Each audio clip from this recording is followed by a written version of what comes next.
Hello, everyone. I am Michael Alexander. I have the honor and privilege to be a trustee on the board of the Toledo Lucas County Public Library. I am also the labor engagement liaison with United Way of Greater Toledo and a proud member of UAW Local 12 here in Toledo, Ohio. We are so glad that you decided to join us here tonight for a special Authors and Labor Loves the Library event with author Anand Giridharadas and special guest AFL CIO, National President, one of my bosses, Richard Trumka. If you enjoyed the program tonight, please consider joining us for our next event at Authors with Dr. Jody Berg and Farmer Lee Jones on May 6th. The library is also offering a number of virtual book clubs. You can find full event details by visiting toledolibrary.org and clicking on programs. I want to take time to thank our presenting sponsor, the Library Legacy Foundation, for their generous financial support. We are also incredibly grateful to the presenting media sponsors, the Blade and Buckeye Broadband, our supporting sponsor, Buer Group, and our community sponsor, the Friends of the Library. This program is being recorded tonight and will be uploaded to the library YouTube channel. Staff will be monitoring Facebook Live and the Zoom chat functions, so be sure to send in your questions throughout the presentation. I am pleased to introduce our moderator for the evening, the Executive Director of the Toledo Lucas County Public Library, Jason Kuzma. Welcome, Jason. Thank you, Michael. And now a little more about our featured guest for the evening. Anand Giridharadas is a writer.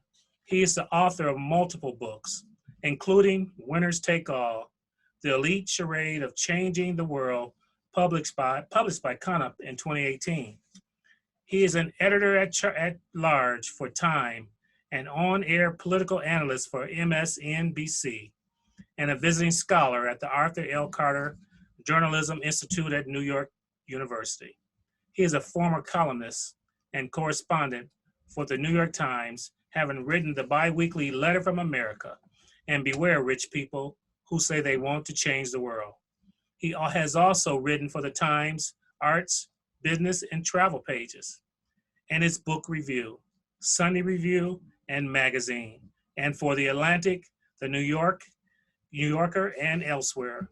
Anand, in 2020, launched The Link, a newsletter investigating politics and culture, money, and power. Born in Cleveland, Ohio, he was raised there in Paris, France, and in Maryland, and educated at the University of Michigan, Go Blue, Oxford, and Harvard. He has been a recipient of honors from the Society of Publishers in Asia, the Poynter Fellowship in Journalism at Yale, the Henry Crown Fellowship of the Aspen Institute, the 800 CEO Read Business Book of the Year Award, the Outstanding Lifetime Achievement Award for Humanism and Culture from Harvard University, and the New York Public Library's Helen Bernstein Award.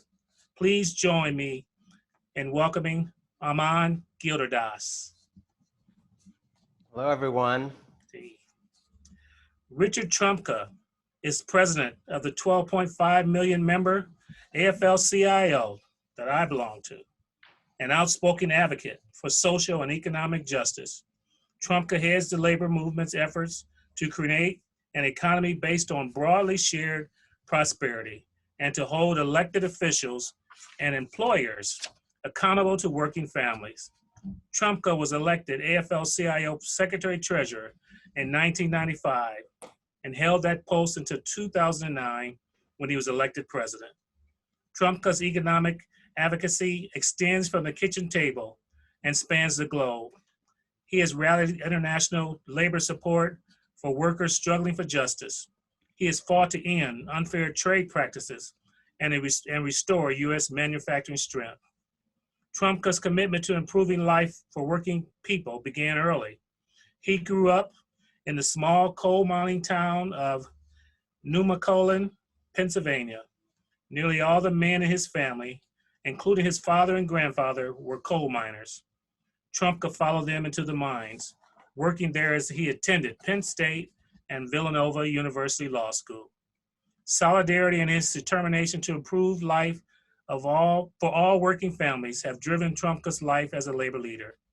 Comprehensive immigration reform is a central part of that goal. Trumka's work on behalf of immigrants is just one signal of his deep commitment to securing economic and social justice for all and working people. As Trumka looks forward, he envisions an economy of shared prosperity for all working families, an economy of rising wages, equal pay, respect at work, safe jobs, secure retirement, and the freedom for all workers to form or join unions and bargain collectively. He knows what it will take to get there: solidarity and commitment. That is the truth Richard Trumka has carried from the mines of Southwest Pennsylvania with solidarity and commitment.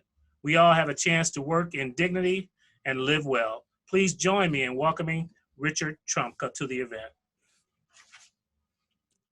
Thank you, Michael. Good evening. everyone. Welcome, President Trumka, Mr. Giridharadas. So good to see you both. And thank you, Michael, for that intro. For folks that may not have picked up on that, Mr. Alexander is my boss here, one of 7 that I have in addition to the public here who oversee the library. So thanks for joining us tonight. Absolutely. And you can call me Anand or President Writer if you want. I want to call you President Writer, if that's all right with you. President Writer and President Trumka. So Anand, I appreciate that. Appreciate you calling me Rich. All right, I can call you Rich too. If somebody could call me Rich, that'd be great too. But we'll get into that too. Before I dive into our questions, I have to acknowledge that this would not be happening right now if it weren't for a couple of folks that I want to say thank you to. Obviously, Kathy Selking and our the Library Legacy Foundation helped pull this together and their team, but we were blessed by having some folks at the Greater Northwest Ohio AFL CIO, especially Evan Morrison and Kevin Dalton, say, hey, there's an opportunity where we might be able to get some folks together for a really great conversation tonight. So thanks to them, thanks to Mike Gillis at the National AFL-CIO and also Jason Perlman at the Ohio AFL-CIO, bringing this opportunity to us and a chance for us to kind of think about how we do Labor Loves the Library. This is typically an event that we do every year where we celebrate labor history here in Northwest Ohio. And COVID has put the brakes on a lot of different things, but it's also given us a chance to bring folks like you together, which is really remarkable. And I don't take that lightly. So thanks for joining us, and thanks to all those folks who helped to make this happen. Let's get right into it. What a time we're in right now, right? We have a president who is now shopping around an increased focus on tax liability of the super rich. He's a president who, for the first time in ever, self-identifies as a union president. And he's a higher approval rating in the first 100 days than his predecessor had in 4 years. So I'm curious, how are things looking from where you sit? And we'll start with Anand. Well, thank you so much for having me, even if it's virtual. Being back in Ohio, where I was born, is always a treat for me, and honored to be in conversation with you, President Trumka. I think the early first, today's the 100th day. The 100 days that we've had of the Biden presidency have been surprising, have been bolder than I would have anticipated, have been, I think, very encouraging, have been a break from a lot of Joe Biden's prior career, a lot of Chuck Schumer's prior career. And I think of this moment, I think of this kind of 100 days as a strange coming together of a man, a movement, and a moment. And what I mean by that is you have the man is a historically moderate, somewhat cautious, conservative, pragmatic, bipartisan Democrat. That's the man in terms of who showed up. And as I think President Trumka will attest, a very strong union guy, but on a bunch of other issues, including a lot of the issues President Trumka advocates for, has not always necessarily been on a bunch of the economic justice questions and others out front relative to others in his party. So that's the man. Then you have the movement, which is there has been a real push in recent years, and I would say decades, of the activist left, progressives, union folks, and others trying to make a bigger push a bigger conversation about the neoliberal age, about the absurdities of the Reagan era that we're still living in, about the fact that it's actually absurd to still be living in the Reagan era when even Ronald Reagan is no longer living in the Reagan era, and the ways in which manic hypercapitalism as practiced in this country was working for a smaller and smaller number of people, but we kept clinging to it. And that movement is a big part of changing the conversation that Joe Biden has kind of found himself in. And then finally the moment, which is COVID, which makes a case for vigorous public action and government like nothing on earth could ever make a case for it. And so this funny, strange, improbable coming together of a man, a movement that is, as I said in this piece I wrote recently, half at his back and at his throat, and a moment that forces everybody's mind, has created, this improbable opening. I'm not making the FDR comparisons yet. I'm not making the LBJ comparisons yet. Mhm. But I think there is a prospect of this being one of the most significant presidencies if Joe Biden shows a determination to turn this kind of possibility into dramatic action to make people's lives better and finally end the neoliberal age, the Reagan era, and assert that government is back and here to make people's lives better. I have a couple of follow-ups for you there, but I do want to see how things look from President Trumka or Rich's seat over there as well. Thank you. I appreciate that, Jason. Look, I've known Joe Biden for 40 years. And throughout those 40 years, he's always been a blue-collar guy. He's always stood up for workers in every forum that I've ever been around him. And 23 minutes into his term, he fired the general counsel of the NLRB. It was a union buster, literally a union buster that had been put in place by the previous president to undermine collective bargaining. And so I knew at that moment that Joe Biden really had seized the moment and understood where we were at. Because here's where I see us and here's where I think he sees us at. From 45 until 73, wages in this country, productivity doubled and wages doubled. And during that period of time, the people at the bottom's wages were growing faster than the people at the top. And so inequality was shrinking and the middle class was being born. From 73 on, for a multitude of reasons that I won't go into in detail right now, that reversed.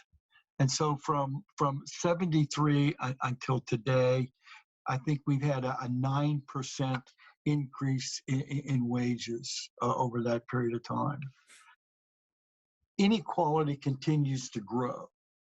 And when I say inequality, I mean inequality of wealth and wages, inequality of opportunity, and inequality of power.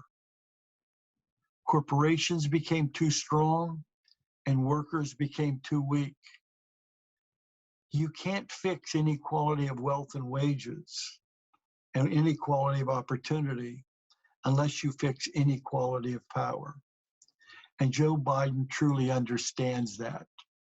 And he's trying to change the rules that we saw develop through the global economy that actually threaten democracy. Because right now, there was a Harvard study done a few years ago, Jason. They asked millennials how important it is to live in a democracy. And 30% of millennials said it's important to live in a democracy. 70% said it's not, and 24% actually said it's bad to live in a democracy. When I first heard the figures, I shuddered. But then I thought about it. This is the first generation that lived all their lives under the global rules, the rules of neoliberalism that Anand was talking about in his opening statement. And so democracy itself is threatened as the economy supports or serves fewer and fewer people. Joe Biden truly understands that. He also truly understands the equation between corporations being too strong and workers being too weak. He knows that this is a moment.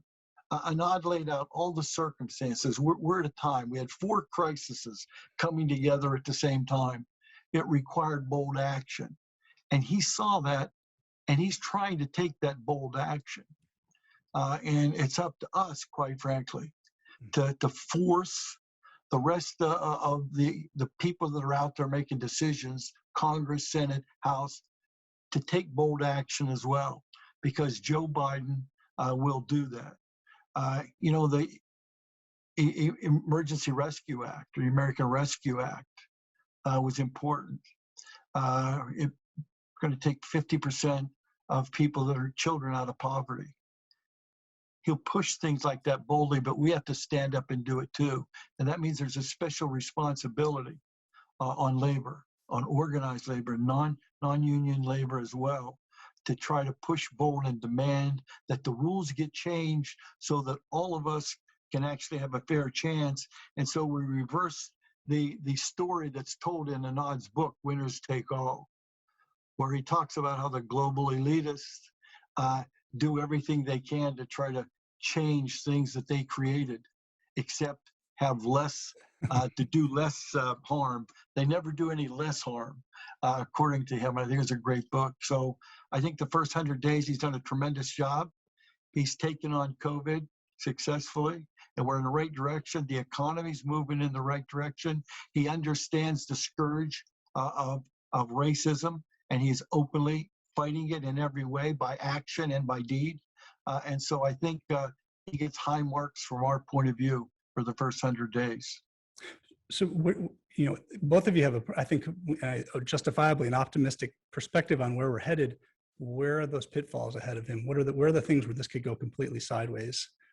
Throw that out to either of you. Certainly, there are plenty of places, and I think we know what our responsibilities are. As you said, Rich, about union stepping forward. What are the other places where he should be looking? He should be watching for some of those pitfalls.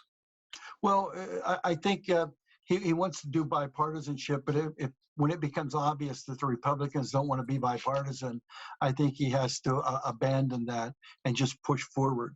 That means if need be, changing the rules in the Senate, because I need to make this point for everybody to hear. The filibuster, there is no filibuster for corporations, the things that they want. There's no filibuster for a Supreme Court justice. There's no filibuster for courts. There's no filibuster for tax cuts. There's no filibusters for the things that they want. There's only a filibuster for things that actually help working folks, whether it's immigration reform, the PRO Act, getting a fair shake and being able to get a union, getting health care for us. That's where the filibuster comes in. And it's an antiquated rule that's designed to let the minority thwart the majority will. And I hope he doesn't get so fixated on bipartisanship that he loses sight of the prize at the end of the game, and that's changing the rules of the economy. And so we reverse that inequality and reverse the trajectory away from implosion. Yeah, I would just build on that. I completely agree with that, and I think that example of the filibuster is in some ways just one example of a broader phenomenon that he's going to confront, which is they have supposedly these FDR-sized ambitions. He's laid out, just what he's proposed is significant in itself because it is more ambitious than what we've seen from past Democratic administrations in my lifetime. So all of that's great. But as President Trumka says, with the exception of one or two of those things, all of them are going to be knockdown, drag-out fights. And several of them are dead on arrival if you don't do the filibuster. Now, we can pretend to play the game where we wait to see if 10 Republicans have some religious epiphany about liking voting rights.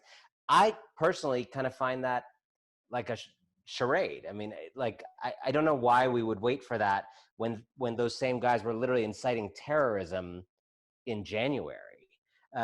So I think he's already been bold in terms of what he's willing to propose. The boldness I'm looking for now is are you willing to smash things a little bit to do this? Are you willing to smash the filibuster? Like, who cares about the Jim Crow filibuster? Like, do your thing.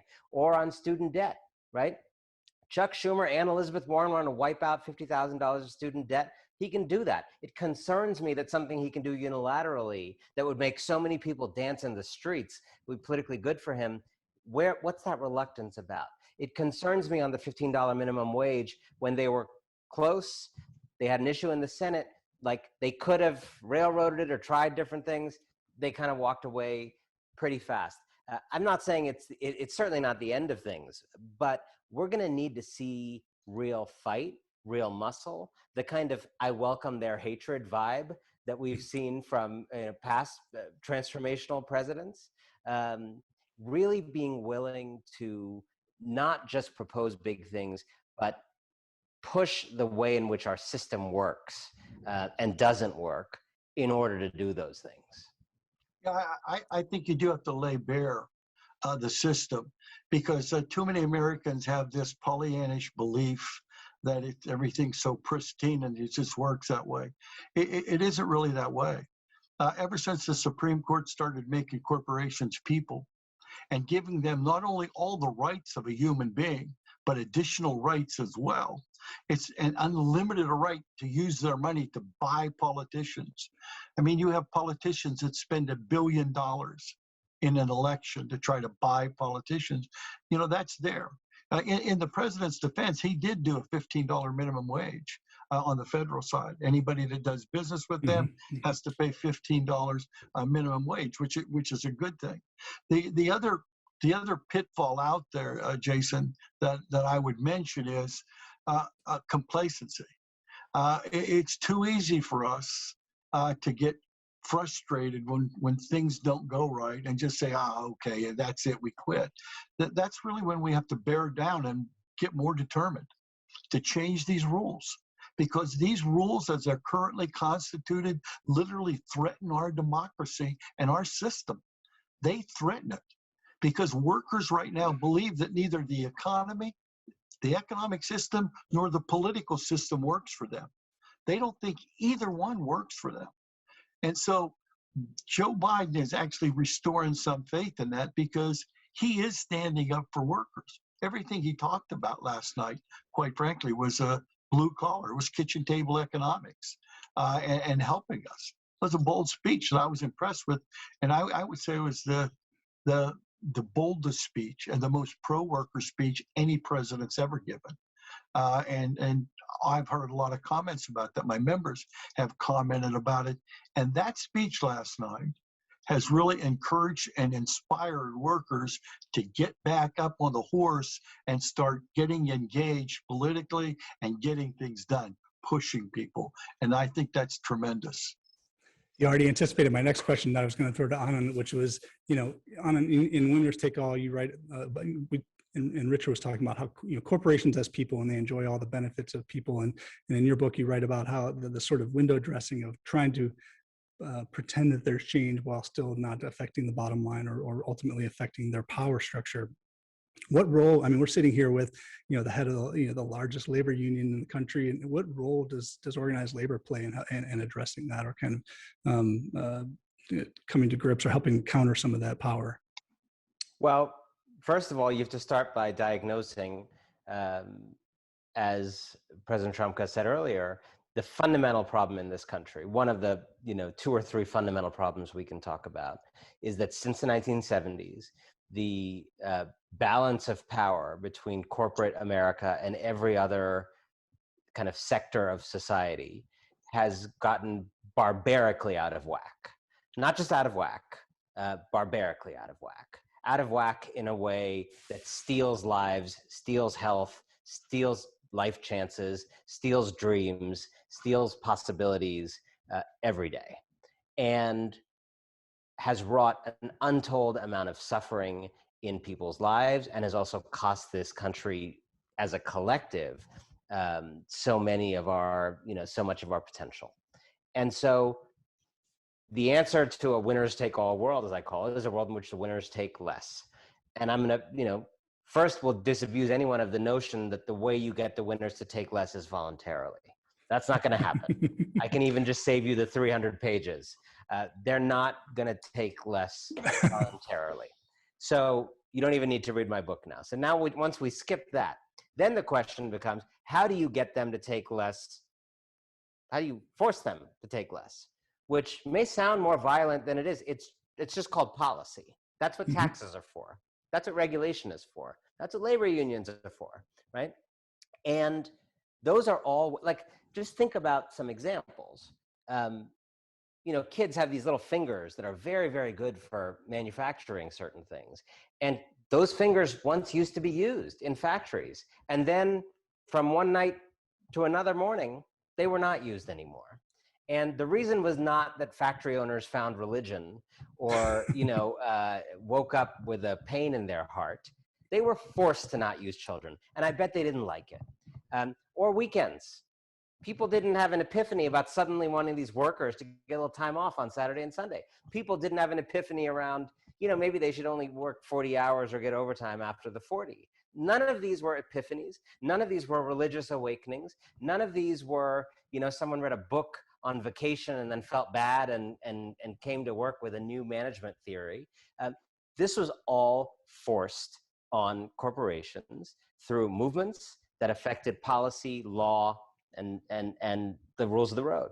And so the role for organized labor, from as an outsider, I will say, is tremendous. There's actually not that many institutions in this country, particularly in an age of fragmented media. We're not all watching Walter Cronkite. Like, there's not that many organizations that have the power to marshal very large numbers of people with common purpose towards some kind of goal or agenda or policy.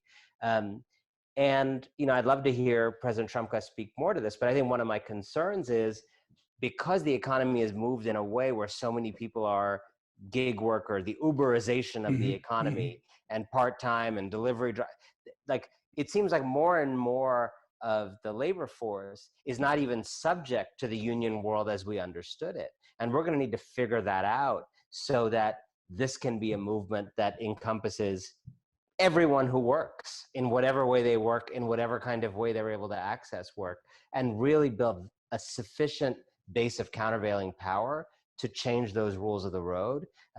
Because once we free ourselves from the illusion that these people are going to wake up one day with a pang of guilt and change their ways. Boy, I can't say amen enough to your last statement to that. Look, back from 45 to 73, when wages doubled with productivity, we represented about 35 to 40% of the workforce. So when we were negotiating wages in an industry, everybody, union and non-union workers alike, would get wage increases, and then they started going after collective bargaining. After the wall fell, then before that, you had two competing systems. You had capitalism and you had communism, right? And they were both trying to put their best face on for the world. And so capitalism didn't show its fangs very often. But when the wall fell and there was literally only one system left, it really did, they really did take out the meat cleaver and go after workers. Look, our labor laws were drafted over 100 years ago. 100 years ago, these labor laws, right? And they've been amended twice, in 47 and 59, both of which have weakened workers even more. And so they're antiquated. For instance, those gig workers that you were talking about, Anand, they're called independent contractors, and they are exempt from the National Labor Relations Board.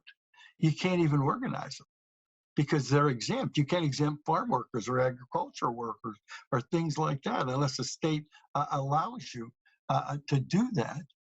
And if those two gig workers get together and try to force you to give them a pay increase, then the antitrust laws come into effect. Antitrust laws that haven't affected a big business since Hector was a pup. I mean, they haven't enforced it very much, but independent contractors are now in violation of antitrust. So you have to change the laws. That's what the PRO Act does. The PRO Act would say, first of all, if you're a genuine independent contractor and you want to stay an independent contractor, the PRO Act has no effect on you whatsoever. It will change nothing for you.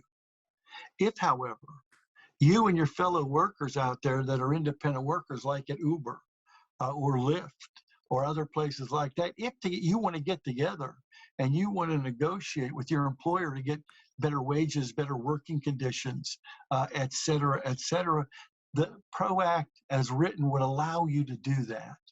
It doesn't force you to do that. It wouldn't allow employers to misclassify people, because a lot of employers pretend that you're an independent contractor when you're really under their control. So it wouldn't allow that to happen. That's incredibly important. And the penalties right now, it's a joke. Let me tell you this. Let's assume that I'm an employer, Jason, and you're trying to organize. And I blatantly fire you because you're trying to organize. Yes, that violates the law. But your head is now up on the wall for everybody to see. Mm-hmm. And it will take you probably 3 to 5 years to get your job back. So in those 5 years, let's assume you were lucky enough to get a job that paid 10 cents an hour more than the one you got fired from. At the end of that, after you got your job back, if you wanted it, there would be zero damages for the employer, because they get to deduct any interim earnings. Mm-hmm. If they violate the law, blatantly negotiate in bad faith, you know what they have to do? They have to post a notice on the billboard saying, "Oh God, we were sorry, we won't do it again." I mean, we have the worst labor laws of the civilized world.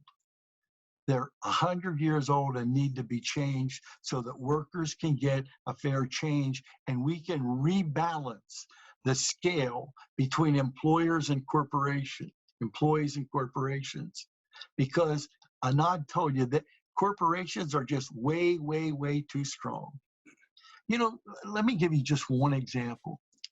Jeff Bezos, right? We just tried to organize a plant down in Bessemer, Alabama. Jeff Bezos makes $152,207 a minute. A minute. But that's pre-tax. Yeah, right. Well, and after tax, it's $152,207. Yeah, right. But he doesn't pay taxes, Exactly. right? So, and he just blatantly hired people to intimidate people. Let me tell you one of the other things of the law. The employer can force you to go to a captive audience meeting, where you go into a room and they shut the door and they bombard you with anti-union stuff. You're obligated to go. If you don't go, they can fire you for not going, right? Now, when any one of those employees at Amazon tried to rebut some of the things they were saying that were wrong, lies, misrepresentations, they would call that person to the front of the room and they would take a picture of that person's badge. And after they took the picture of their badge, they would dismiss them from the room. What do you think that said to every other person in that room? Don't say a word. Right. Don't say a word, no matter what. That's the U.S. laws. And if you have time and you want to, I'll tell you about the story when apartheid fell, and they came to the United States to look at our labor laws because they were drafting a constitution. I'd love to tell you that story. Well, we'll get into. I want to ask. I think since you mentioned Bezos and Amazon and Anand, you had mentioned earlier the sort of fragmented media. I think one of the things, and even as President Trumka was saying, people need to be able to see themselves in this president, which they're starting to do. They need to see themselves as fellow workers. But in a fragmented media environment right now, it's really challenging. And you've got media outlets that are trying to squash attempts to organize. What is the antidote there? I mean, what are the options to sort of counter that? Again, this really hegemonic corporate narrative that really affects how people see themselves in the world. You know, I think if I look back to certain moments in American history where there was that kind of change, it was often because of really dramatic storytelling that shocked the public about what some people's lives are like, and exposed conditions and created that appetite for change. And so I think there's we live in an age where there's a lot of opinion journalism and there's a lot of advocacy and punditry. And maybe what there's not enough of, in part because that takes funding and that takes real reporting of a kind that is on, not just because it's, corporate media like shutting it down, just because it's corporate media not funding that kind of good reporting to begin with, Right. is the kind of deep reporting that moves the consciousness of the country. So, behind the stories President Trumka told of these alleged independent contractor Uber drivers, right? Like, it's not just the idea of it. Like, it's like, let's tell those stories in depth. And there have been some of that reporting, and it has moved a lot of people, right? There was some phenomenal reporting on what it's like to be an Uber driver in New York. And it shocks the mind, what people's lives are like. That kind of reporting can do more to move people on these issues than 1,000 opinion pieces. I think one of the shortcomings of the media is they do incident reporting. They report about a strike. They report about a worker getting killed. They report about a incident with workers. But what they don't do is ever connect it up and show how that one fight with this group of workers really affects this group of workers, and how they're actually fighting for some of the same things. They never show a commonality. And so workers feel to a large extent that they're alone. And it's up to us to let them know. And that's what we're trying our darndest to do right now, to let them know that they're not alone, that other workers are facing the same exact thing that they are. This isn't uncommon. The treatment that workers are getting at Amazon, they're getting other places all around the world. The unsafe conditions at Amazon, they exist everywhere. Workers die in ones and twos and nobody pays any attention. They die every day by ones and twos and threes and fours. Whenever there's a major disaster and 30 or 40 people are killed, then the spotlight goes on it for a day or two, but then it goes right back away. So there's not any continuity. The reporting doesn't try to connect those dots up and show workers how they're really connected to one another. And maybe they think that isn't their job. And maybe it isn't. But I think a press that's really trying to convey a story has a larger obligation than to just report about an incident. They should think about how that incident affects others, both before and after. Yeah. President Trumka, you talk quite a bit about the sort of three pieces to inequality, and one of the questions from our audience would ask you to sort of expand on that a little bit. What are those three pieces, and how do we, maybe even more about how we confront that and dismantle that? Yeah, the first is inequality of wealth and wages. I mean, it's absurd what's happening in the country right now. The top 1% is just walking off with a boatload of money, and everybody at the bottom struggling. Our wages between 1973 and 2013 increased 9%. 9%. And people at the top, I mean, Jeff Bezos making $152,207 a minute. That's the first part of it. The second part is inequality of opportunity. That's racism. That's every other type of discrimination that prevents people in our society from getting a fair chance to get ahead, an equal and a fair chance. It doesn't guarantee success, but it should guarantee everybody the same opportunity to succeed. And the third piece of inequality is inequality of power. Yep. Corporations are too strong, workers are too weak, because of the money they put into politics because of the labor laws. Workers can't come together to have strength on the job and talk as one, because of a tax code that allows them to go overseas and benefit and send your jobs overseas and make money by sending American jobs overseas or anywhere else. All of that is inequality, and we have to change. You can't change any of the first two, inequality of wealth and wages and inequality of opportunity, without changing inequality of power. Right. Which brings me to Anand. Winners Take All really addresses that, and I was hoping maybe you could talk. Yeah, you encourage folks that they don't need to read the book anymore, but I think they do. It's well worth their time. Is there maybe a story or an example from the book that you think maybe illustrates exactly how how that power can be dismantled? Well, I think there's a lot of examples. I'm trying to think of what the ideal one is, but one example that comes to mind that's been on my mind a lot, because I read a colleague's book, Empire of Pain, recently, and it's an episode that I touch on in the book in one of my chapters, is the Sackler family. And I think when President Trumka is talking about corporate power and these kinds of things, that may feel abstract to people.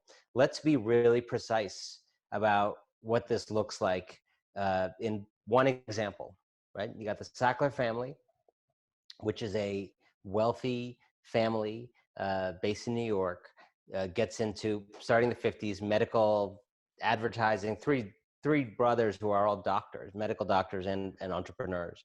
They get into medical advertising. They do advertising for Pfizer. They start making their own drugs. They end up being the promoters of Valium and make their first big fortune on Valium. Then they get into OxyContin. And as we now all know, OxyContin would go on to ravage much of this country. We're doing an event in Ohio. I mean, Ohio is one of many places in America that has been, disfigured by OxyContin, completely had its social order, pummeled by OxyContin in many places. I don't think there's a place in this country that maybe that's not true of. Right. And this family, all the while, profited from selling that drug. The state governments, U.S. government, all tried to push back. People knew what was going on starting in the 90s. They pushed back at every turn. They were deceptive in their marketing. They got slapped on the wrist. They kept going, kept pushing it, kept saying it wasn't addictive, wasn't a risk, wasn't gonna do the things that it was already in the middle of doing to large numbers of people. We're talking about hundreds of thousands of deaths, genocide level numbers of deaths, the kind of numbers of deaths you associate with a civil war in Congo or something like that, happening in the United States of America because of a drug that we know is problematic and continues to be sold, continues to be pushed. And what is this family doing all the while? Donating to art museums, universities. And here's the interesting thing. Are they donating in Toledo? No. Toledo Library never got any donations from the Sacklers, I would bet. None of the rural or ex-urban communities that were particularly ravaged saw a lot of Sackler money. That money went to big cities where people like me, who work in the media, work in television, work in newspapers, where we live and work. Why? So that we would associate the Sackler name with arts patronage and supporting culture. And that's what we would think of when we thought Sackler, not murder and mayhem. And it is just one little example of how America has worked writ large for too many people for too long, which is some folks are literally building fortunes by standing on the bones of other people and then commandeering public attention and other various institutions through various complicit institutions of Harvard and the Metropolitan Museum and others, using those institutions to launder their reputation, launder the reputation of their class as a whole, curry favor, change their media profile, and keep the game going. And it literally kills people. It literally destroys dreams. It has literally resulted in that hijacking of the gains of productivity that President Trumka talked about. And if we don't, seriously try to take the country back from people who are running it as a casino for their own benefit. I'm not talking about tweaking. I'm not talking about ticking the marginal tax rate up a little bit. I'm not talking about expanding access to Obamacare. I'm talking about fundamentally changing the power equations of this country. If that doesn't happen, as President Trumka eloquently said, the appetite for liberal democracy in this country is gonna fade over time, because people are gonna look at it and just think like, why am I standing up for a system that just doesn't stand up for me? Yeah, That it doesn't again and work. again doesn't stand Right. up for me. Yeah, I really agree with that. That's what they're saying. The political system doesn't work for me, because they look at what the Supreme Court did in a case called Citizens United, where there was about the regulation of money in politics. And the Supreme Court said you can't regulate money. Corporations can spend unlimited amounts. Rich people can spend unlimited amounts. The Koch brothers in the last cycle, the two of them spent $996 million in that election. $4 million short of $1 billion. I don't know why they didn't just go to the other 4 million and kick it over $1 billion. Yeah, but it's like when you go to Walmart and it's $9.99. Round up. Yeah, you round up. You give those 17 cents to somebody. That's what they do. But that money in the system is corrupting the entire system. And average working Americans know that. No one believes that if they walk in and talk to a senator, that they're going to get the same ear as a Koch brother who just shelled out $996 million. I mean, so the system is skewed. And then they continue to do the things that Anand just talked about. The other ways they skew the system and put their finger on the scale so that it's heads I win, tails you lose in all of this. And I can tell you, every place where the system is failing the vast majority of people, where inequality is growing, you're seeing the rise of fascism and other extremists, anti-democratic extremists, whether it's in France, whether it's in Germany, whether it's in Australia, or any other, quote, democratic country right now. And that's the threat that we have here. And stack on top of that the Republican Party introduced almost 400 bills in the states to make it harder or impossible for people of color to vote. And what you have is a democracy that is imploding, because a democracy should strive to have everybody vote. The more people that vote, the stronger the democracy. But their whole strategy is to hold on to power by getting fewer people to vote. They only want the people who vote for them to vote, not everybody else. And people of color have taken it on the chin for far, far, far too long. And thank God that we're all starting to stand up now and say, enough. That's the inequality of opportunity that I talked about. Enough. It's time that everybody got a fair chance.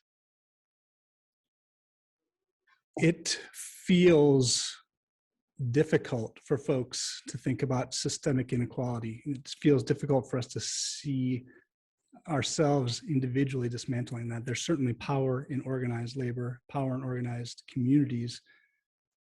What would each of you hope folks do tomorrow? Maybe to if they were to wake up tomorrow and say, you know what Anand said was right, what President Trumka said was right, I need to do something today. What is that? Where do we start? Well, I would start by saying you have to first understand the nature of the problem. And maybe you're persuaded by what President Trumka and I are saying, maybe you're not. And if you're not, first of all, I think we need to persuade you that this is not some, nefarious communist scheme. This is not about, some kind of left-wing agenda or some kind of, like airy-fairy social justice language that people don't in some parts of this country don't connect with. Right. This is fundamentally about America not being the country you might think it is, right? This is fundamentally about hypocrisy, us being a hypocritical country, right? We're a country that I think virtually everybody thinks we're a country defined by the vote. And yet here is what we're doing on voting. We're a country, I think, where most people would associate us in their own mind with social mobility, right? That if anything distinguishes us, this is a country where you go as far as your dreams and talent take you. Well, that's actually less true in America than in virtually any other rich country. So the American dream is wonderful, it's just not in America. And we are not we're just not who we say we are. We're not who we tell the world we are. We're not even really a capitalist country, because in capitalism, you actually don't have 3 or 4 or 5 companies owning the entire ecosystem through which people talk and buy and sell and do politics and own, and have media and whatever. Like, capitalism is about a dynamic, creative, destructive market that is constantly killing big fortunes and killing market share and having markets, destroy these kind of giant dragons and replace them.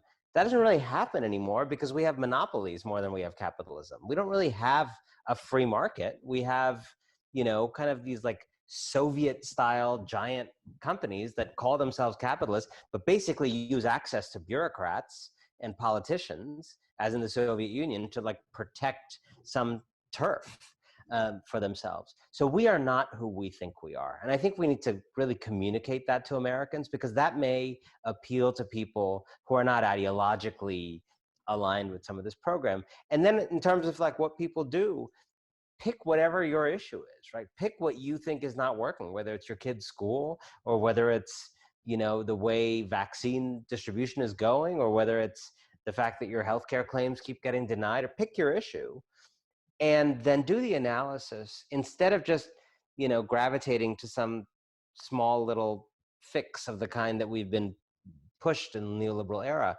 Think of a solution to that problem that is public, institutional, democratic, and universal. I think, in other words, of a solution that would solve that problem at the root, not in the branches, at the root, for everybody. It used to be that Wall Street was designed to serve Main Street. Now it's the other way around. Main Street serves Wall Street. We have corporate capitalism that serves corporations. Look, as far as the labor movement is, we have to be at the tip of the spear when it comes to fighting racism or any of the isms. We can't be in the middle of the spear. We owe it to society to be out front to fight racism. And we're doing that in the labor movement. I mean, we've set up task force. We're talking to police. We're bringing the police and the community together to try to change things everywhere we can. But there's a simple question. No one's going to do it for you. You got to do it yourself. And I try to ask myself this question every day. What'd you do to end racism today? What did you do? What did you do, Rich Trumka, to end racism? It's not enough to not be a racist. Mm-hmm. Because by simply not being a racist, you enable racism to continue to exist. And it's a cancer that's eating at our society that truly must be eliminated. And so all of us have to do that. If you hear something that is racist, it's not enough to walk away. We need to confront those things. And we need to ask ourselves that every single day. What have we done? What have I done to educate myself, to understand the problem? I've been around a long time. I think I got a lot of street smarts, but I don't know what it's like to be afraid to send my son out the front door for fear that he may not come home. We need to understand that and put ourselves in uncomfortable positions and then try to understand them. and try to talk to people so that we can educate ourselves and get more comfortable with it. And I think we got to say a little bit less of I, me, and my, and a little bit more of we and us. And look at it that way, because quite frankly, we are all in this together. All of us are in it together. And, you know, pretending that racism doesn't exist, as we did for years. Again, when the wall was up, when the wall was up and there was a competition between systems, we did everything we could to hide these things. And now you can't hide them anymore. They spilled out. Mm-hmm. And we have to actually do something about it. Do something. Do something. Pick, as Anand said, pick a side, pick an issue. Do something and force the people that we go to elect to live up and solve problems. Don't ask for an excuse. Oh, I can't do that because the other side won't agree. Don't care. Yeah. The problem needs solved. I want you to solve it. And if all of us keep demanding that, I think much of the partisanship that stops us from solving problems will get swept to the side, or would be like a tidal wave rolling over the top of them. You know, when I was president of Mine Workers, I always said, if you don't lead, my membership would run up your chest, tap dance on your head for a half hour and run down your back, and then they'd find somebody who would lead. I love that. I'm going to borrow that. We, you know, I think both of you have, I think, shared a really powerful message about agency. And I think so much of what we see in the media, in that fragmented media, and even it just sort of strips us of that agency and thinking about our ability to make a difference, even as Anand was mentioning, in our own neighborhoods, in our school districts. And I think that's a really powerful message. And certainly after, you know, with COVID, it has laid bare so much of this, the structural inequality and some of so many of the, as you were saying, isms that we've kind of glossed over. I want to, if you'll indulge me, I hope we have a couple more minutes. I'd like to ask some questions that are coming from our viewers here. Anand, somebody asks, Jason Day asks, in your book, you write about strengthening public institutions and fixing our government. But during COVID, especially watching India, it feels like this is not enough. How have your thoughts changed about how we move forward now that we're in the middle of a pandemic? I'll throw that to both of you, but it was addressed to Anand. It completely vindicates my view that government needs to be strong and effective. And the reason for the tragedy in India is that India is a more dramatic example of what we have in America. India is another place where there is too little faith in the state, and there's too much every man for himself, and there's too much, there's generally the levels of tax evasion and avoidance in India actually make the United States look like a very goody two-shoes country. And there has, I wrote a book about India, a couple of books ago, and the state in India has never, truly persuaded lots and lots of Indians that it is the place to go to solve your problems, and everybody has their kind of private workarounds for everything. And there's no social security, no one complies with labor laws. I mean, a tiny fraction of Indian workers are unionized. Just so many people are just outside of those systems and do everything privately, more than here. And so when COVID happens, I think it is a real wake-up call. People, don't follow rules, and it's a problem in a lot of developing countries. And COVID has, I think, been a huge wake-up call that there's nothing but the state that can provide that kind of response to something like this. And by the way, what is dramatically true about COVID turns out to be true about a whole bunch of things, actually. A whole bunch of problems actually can't be solved except through vigorous central public action. First of all, delegitimizing government as a solution didn't happen by accident. It was an intentional strategy.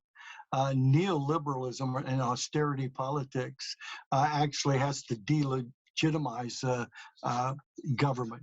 Neoliberalism says anything that gets in the way of the free market has to be eliminated. Unions get in the way of the free market, eliminate them. Regulations get in the way of the free market, eliminate them. Government gets in the way of the free market, eliminate them. So it was an intentional debunking and undermining of government, so that neoliberalism and austerity politics and economics could survive. And it was spread worldwide. The WTO, the OECD, all of those organizations knew that what they were prescribing, austerity or solutions that they were prescribing, was going to do tremendous pain and cause tremendous suffering to the average citizens in the country. But they did it anyway because that was the orthodoxy. We're now starting to break loose of that. This is the first time we've started to break loose of it. And not at the beginning, you talked about Ronald Reagan. I mean, he was the purveyor, the original purveyor of that. And now everybody's seen what a failure it is, that it doesn't work, that it causes tremendous inequality, that the market cannot and will not equitably solve problems for society. Someone has to do that. No corporation could have solved the pandemic, vaccinating us, getting us done with that. No corporation can make the economy fair and create good jobs for people. We're going to have to do that. And so getting people to understand that debunking government was an intentional strategy is the first step towards healing. I appreciate too the investment in public institutions. As someone who runs a public library, if we were to try to create a public library today, how difficult would that be to get folks to agree that we're going to invest in something? Selfishly, I'm curious, President Trumka, I helm this organization. We have 2 labor unions here. I try my best to be an empathetic and compassionate leader here in the organization. Who's getting it right? Like who do you point to that says this is where this is an organization, this is a corporation who's treating their workers with that kind of dignity, respect, and forward-looking vision? Well, the only corporations that really do that have strong unions. Sure. Because then you come to the table as equal partners and you can make better decisions. I like to use this example. My son was, say, he's 3 years old at the time, comes to me and says, "Dad, I want a motor car." And I say, "No. That's it, right? It's over with." He doesn't have any power. My wife comes to me and says, "Rich, I want to buy a new car." Let's sit down and talk about this and decide whether we're going to have a new car, because we come to the table as equals. Without a union, you're like the 3-year-old. You have no power, and so decisions are foisted upon you. With the union, you have the power to be able to come to those solutions, make those solutions that'll be good for both sides. And so the corporations that have strong unions and recognize their people as assets to be invested in and not costs to be cut actually get it right. And there are corporations out there like that. The auto workers with the GM, Ford, Chrysler, those corporations, Kaiser Permanente. And that's not to say we don't have disputes with them, because we do. But, I have disputes with my wife too, but we settle them, we keep going. So it's not that you never have a dispute. They do get it right. But they're the altruistic company. Anand said this. They don't do it out of the goodness of their heart. They do it because we help them see the light. We help enlighten them, and we help bring them to the table and say, it would be good to share with you. Yeah. Anand, you have a blurb on the back of your book from Bill Gates, a renowned, sort of known as a generous philanthropist. How is he different? How do you see him as different from the others? To be honest, he endorsed me. I did not endorse him. And so that's an important fair. That's fair. Yes. In fact, just today, I ran a piece in my newsletter that was incredibly critical of him, his morally atrocious statement on patents for these vaccines. to have one of the world's richest men saying, no, we should not break the patents for these vaccines so they can be manufactured much more widely for the developing world, just feels atrocious, but very, very much in keeping with the age we live in. And, you know, Bill Gates is someone who I think is different in certain ways from some of the others. I mean, you know, you have Goldman Sachs doing philanthropy, and it's not serious. It's like pure window dressing. They've never taken on any actual disease, or they've never, you know, it's just marketing. Bill Gates is not just marketing. I mean, he's taken on big problems. He's on some of them, like polio, done, you know, path-breaking work. On some of them, he's moved the needle in ways that other people may not have. On others, like education in the United States, the work has been a disaster. But here's the thing. Whether or not a king does a good job, you either favor monarchy or you don't. You don't need to find out whether the king's going to do a good job or not to know whether you favor monarchy or not. Like, I'm just against monarchy. If you told me the king would be great, the economy would grow faster under the king, and there'd be more racial justice under the king, I'd still say no to the king. I just oppose that system. Well, it doesn't matter to me whether Bill Gates is good sometimes or Bill Gates is bad sometimes, or whether there's more people like Bill Gates or more people like Goldman Sachs. We live in a plutocracy. And Bill Gates's fortune is a fortune of a size that should not be allowed to exist in a civilized country. And the amount of power he acquires over public life when he spends that money philanthropically on schools or on diseases, even if it's good work, is simply undue power for an unelected private savior, a self-appointed private savior. And you see the problem now in this vaccine thing, that he's using the fact that he's donated to Gavi, the Global Vaccine Alliance, to push his way into these conversations and to say, well, let's not break the patents. And so he doesn't just have the same, you know, level of influence that you or I do. He has special influence. So it becomes like what the Koch brothers do by giving $1 billion. It's just a different means. Yeah. But it basically means that, you know, he's just like a random dude with thoughts about a vaccine. He's not special on that topic. It's not, he's not Dr. Fauci. But this random dude, because he happens to have had a software company in the 90s, is allowed to make decisions that impact whether my cousins in India can get a vaccine or not. And I just think that's obscene. And I think what would be much better would be for him to use his platform and the fact that has all this money and frankly doesn't need anything from the world anymore to actually advocate radically for breaking patents in a crisis like this. Yeah. Well, I certainly appreciate. I just want to say one thing. Please. There were a lot of good employers out there. I didn't mean to imply that there weren't in the last answer.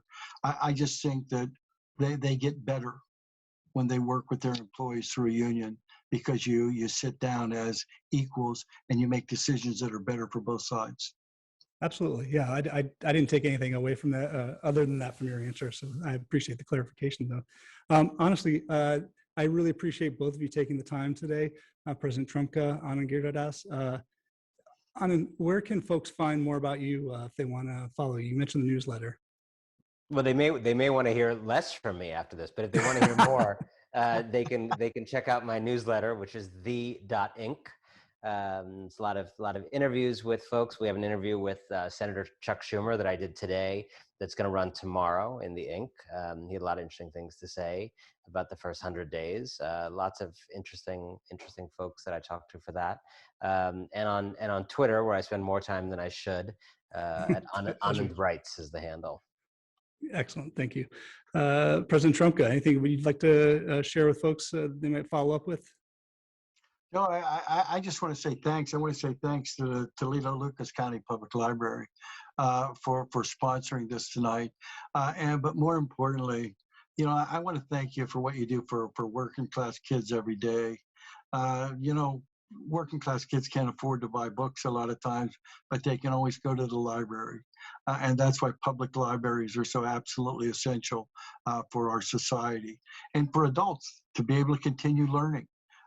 Go to the library. You learn something, and you know, for what you do every day, and the unsung heroes of the world, I think libraries don't get a lot of attention, but they really have a profound effect on our society and a beneficial effect. And so I just want to say thanks for that. Thanks for having me on tonight. Anand, it's been a pleasure being on with you again, buddy. I look forward to seeing you again soon. I'm sure we'll be on the path somewhere together, kicking a can down the road in the right direction. Yeah, I appreciate or sipping on a can. You know, we'll one way or another. soon enough. Don't go away real quick. We'll say goodbye to you guys off the air.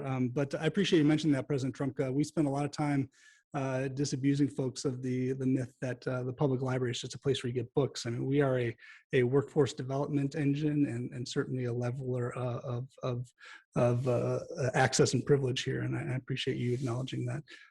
Thank you to everybody who joined us today. Thanks for this joining us for this Labor Loves the Library event and the authors event. You can find out more at toledolibrary.org for some upcoming authors we have coming up the rest of this month and next month and throughout the summer. So thanks again for joining us. Thanks to the Library Legacy Foundation for pulling this all together. And thank you both. Thank you so much. Pleasure. Take care. Stay safe.